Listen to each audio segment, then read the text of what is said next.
warahmatullahi wabarakatuh. Salam sejahtera untuk kita semua.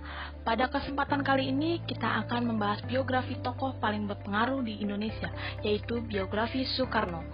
Sampai saat ini, Bapak Proklamator Indonesia ini menjadi salah satu tokoh yang paling dikagumi di Indonesia. Beliau merupakan pesohor di Indonesia dengan isi pidato yang menginspirasi dan membakar semangat anak-anak muda di masanya.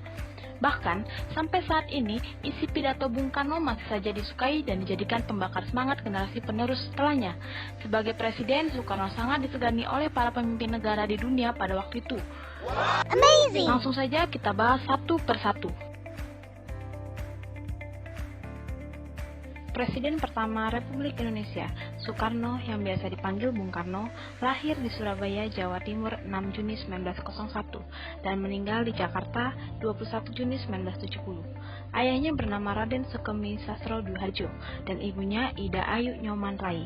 Semasa hidupnya, beliau mempunyai 3 istri dan dikaruniai 8 anak. Dari istri Fatmawati mempunyai anak Guntur, Megawati, Rahmawati, Sukamawati, dan Guru. Dari istri Hartini mempunyai Taufan dan Bayu. Sedangkan dari istri Ratnasari Dewi, wanita turunan Jepang bernama asli Nako Nemoto, mempunyai anak Kartika. Riwayat pendidikan Insinyur Soekarno. Ketika Soekarno tinggal bersama kakeknya di Tulung Agung, Jawa Timur, Soekarno sempat mengenyam sekolah di sana, walau tidak sampai selesai, karena harus ikut bersama dengan orang tuanya yang pada waktu itu pindah ke Mojokerto. Di Mojokerto, Soekarno kemudian disekolahkan di Earls Inland School, di mana ayahnya juga bekerja di situ sebagai guru. Akan tetapi, kemudian ia dipindahkan pada tahun 1911 ke ILS, yang setingkat sekolah dasar untuk dipersiapkan masuk di HBS yang ada di Surabaya. Setelah tamat dari ILS, Soekarno melanjutkan sekolahnya ke HBS di Surabaya, kemudian tamat pada tahun 1915. Setelah itu, Soekarno tinggal bersama Haji Omar Said Cokroaminoto atau kini banyak yang lebih mengenal dengan nama HOS Cokroaminoto, di mana beliau ini adalah teman dari ayah Soekarno yang juga dikenal pendiri Serikat Islam. Di rumah Cokroaminoto, Soekarno yang masih muda pun mulai belajar dalam dunia politik. Soekarno muda juga belajar untuk pidato dengan cara melakukan sendiri di kamarnya di depan cermin. Di sekolahnya, Soekarno pun memperoleh banyak sekali ilmu terkait banyak hal setelah menyelesaikan pendidikan di Hurger School. Di tahun 1921, Soekarno pindah ke Bandung lalu tinggal bersama Haji Sanusi yang kemudian melanjutkan sekolah ke THS atau Technics Corps School di jurusan Teknik Sipil, di mana saat ini sudah menjadi ITB dan lulus tanggal 25 Mei 1926 dengan gelar IR. Berikut ini adalah peranan IR Soekarno dalam memperjuangkan kemerdekaan Indonesia. Yang pertama, mendirikan PNI.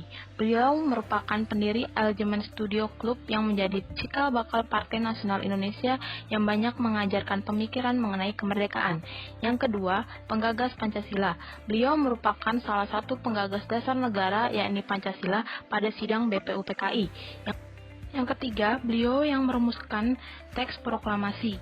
Yang keempat, beliau juga membacakan proklamasi sebagai proklamator yang membacakan proklamasi kemerdekaan Indonesia pada 17 Agustus 1945. Beliau merupakan ketua PPKI dan juga yang mengesahkan UUD. Berikut ini merupakan salah satu pemikiran IR Soekarno, yaitu Nasakom. Nasakom adalah lambang persatuan atas pencerminan golongan dalam masyarakat Indonesia yang meliputi golongan nasionalis, agama, dan komunis. Menurut Lege, sebenarnya ia menghidupkan kembali pemikiran tahun 26 bahwa kepentingan kaum nasionalis Islam dan Marxis dapat sama dan cocok. Dari sini sebenarnya dapat diketahui bahwa Soekarno tetap konsisten akan tujuannya, yaitu persatuan nasional. Tapi pemikirannya ini sangat banyak ditentang oleh masyarakat. Puncaknya pada kejadian G30 SPKI, dan setelah gerakan itu IR Soekarno pun lengser dari jabatannya sebagai presiden. Cukup sekian video mengenai penjelasan biografi IR Soekarno ini.